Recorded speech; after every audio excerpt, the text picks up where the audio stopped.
Hey, it's JJ Virgin here. I am beyond excited to kick off a brand new series. It's designed specifically for you, the 40-plus-year-old woman ready to take back her metabolism and age powerfully. Now, make sure you've got notifications turned on because you don't want to miss a thing. This series is all about empowering you with the latest science-backed strategies to build muscle, balance your hormones, heal your gut, and finally break free from weight loss resistance. Remember, you got to get healthy to lose weight, not lose weight to get healthy. So let's get you healthy. Let's get you strong, and let's get you feeling unstoppable. And good luck on the giveaway. I cannot wait to read your comments and hear what you would love to achieve. Welcome to episode 1. Now, if you've been stuck on the weight loss roller coaster, constantly dieting and watching the scale go up and down, it's time for a total paradigm shift. The truth is, the scale has been lying to you, and focusing on that one number may be the very thing holding you back. In today's video, I'm going to explain why muscle is not just weight. It's the real secret sauce for a revved up midlife metabolism. And by the end, you're going to understand why getting healthy to lose weight instead of starving to lose weight is the game-changing mindset for every woman over 40. If you are ready to redefine your relationship with weight loss, let's dive in. We're going to talk about the weight loss trap, why eating less and moving more has failed us. And literally, the reality is we have been chasing the wrong goal. Losing pounds at any cost is not success. It actually sets you up for failure. What those pounds are made of, fat versus muscle, matters far, far more. And where that fat is, even more so. Those crash diets, that endless cardio, what that can do is strip away the muscle. And what that does is grind your metabolism down. Fast weight loss pretty much ensures that you're losing muscle as well as fat. In fact, poorly designed diets have been shown to cause anywhere from a 25 to 40% muscle loss, and that will devastate your metabolism. This is really that yo-yo effect. You get on the diet, that dieting off the muscle sets you up for then fat regain. So you lose the muscle and fat, but then when you gain back the weight, guess what you gain back? Mainly fat. So you actually end up worse off than you were before, meaning now you have higher body fat than you started with. And even worse than that, you have a slower metabolism too because you have less muscle. That's what's called metabolic adaptation, when your resting metabolic rate is lower than it should be. Here's the reality with the scale. There could be two women. They may weigh 150 pounds, but the one with more muscle is going to look leaner, feel stronger, and burn more calories at rest. They'll probably be a couple sizes, clothing sizes smaller too. Progress is about your body composition, not the number on the scale. I will tell you, I saw this in practice years ago. I had a client who was actually the same weight and around the same height as me, but her body fat was basically double mine. And literally, she wore 2 sizes bigger than me. And she had to eat less than me just to maintain that weight. And of course, we turned that one around. It was easy for me to show her the difference and then to get her there by adding muscle on. And remember, you got to get healthy to lose weight. If you're struggling to lose fat, or if you're like 95% of the people who out there who will gain it back after they lose it, it's more due to weight loss resistance than willpower. Weight loss resistance is often driven by inflammation, insulin resistance, or hormone imbalances. Fix your health, and guess what? The weight loss will follow. There was a study in obesity reviews that found regaining lost weight is actually the norm. Between 1/3 and 2/3 of lost weight is typically regained within just 1 year. And guess what? 5 years in, 95% of people have regained their weight. The researchers observed that fat often comes back faster than muscle. This is a process called fat overshooting. And this can leave people with a higher fat to muscle percentage after dieting. And they explain that this happens because we're hungrier, we have reduced satiety, and we have that lower resting metabolic rate and lower energy expenditure overall. So what happens when you just keep doing this? Repeated diet and then repeated weight gain over time, you know what it does? It damages your metabolism and it worsens your metabolic health. It's going to increase your risk of insulin resistance, high blood pressure, and metabolic syndrome. Here's the reality. Muscle is metabolic magic. Muscle is truly your best friend. I want you to think of muscle as metabolic gold. Here's why.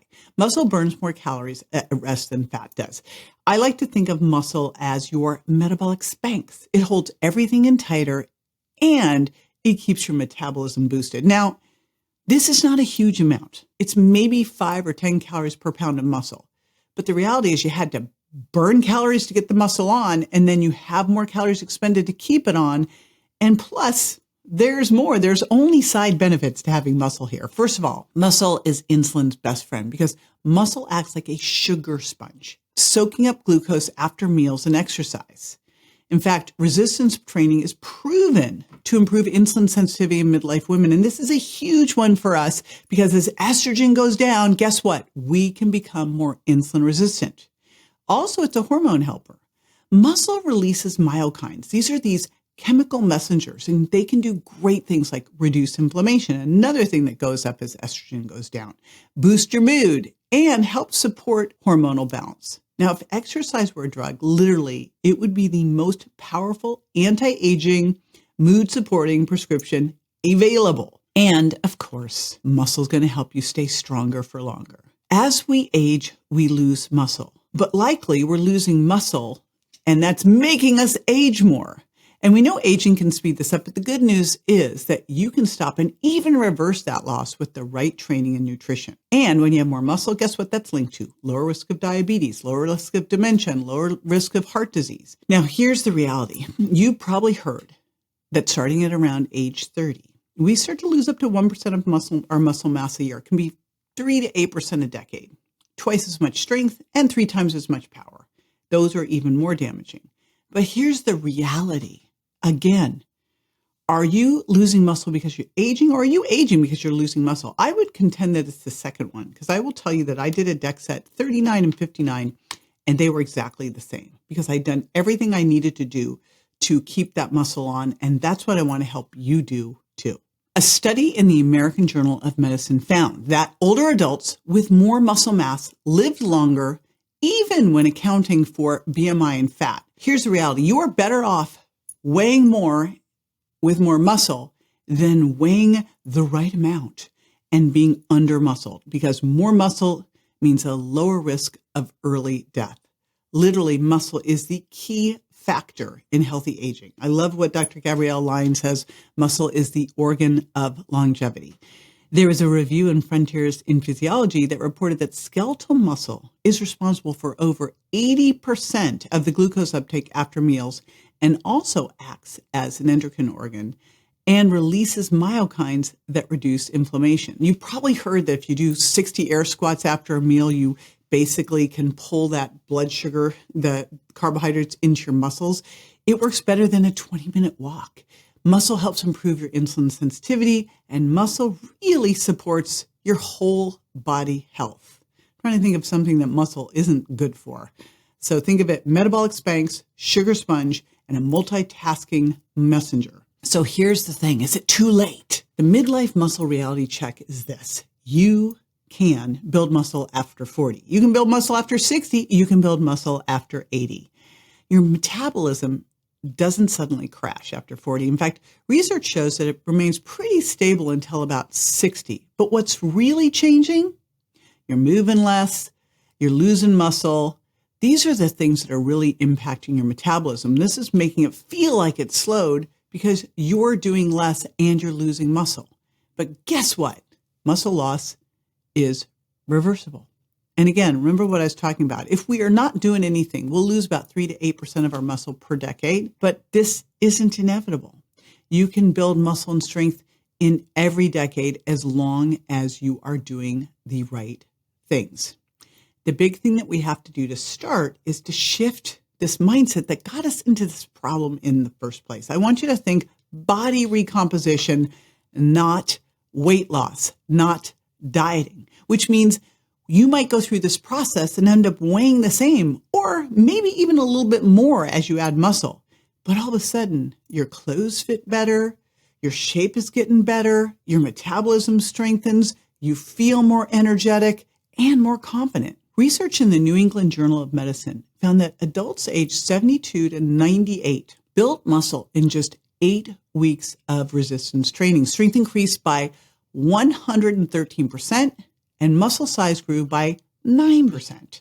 That's huge. Now, for more on shifting focus from weight loss to metabolic health, check out my video, What is Optimal Metabolic Health with Dr. Will Cole. In it, we break down the key metabolic markers that matter most. Plus, we'll give you the optimal ranges you should be aiming for, not just the loose, outdated, normal ranges that most labs use. Remember, normal is not great when 95% of the population is not metabolically healthy. No one wants to be normal here, right? So by now, I hope you're feeling empowered to ditch the scale and ditch the scale first mentality and embrace a muscle first mindset.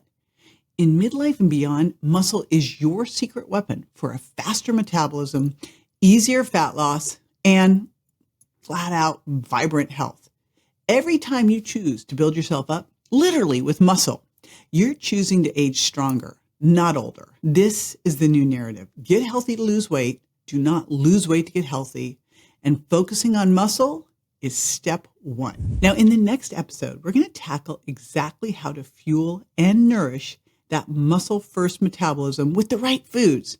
And guess what? Spoiler alert, you can enjoy carbs. Now, if this episode was helpful, hit the notifications button and comment with one thing you're excited to do this week to build muscle. I'll see you in episode 2, where we head into the kitchen to fix your metabolism from the inside out. Stay strong.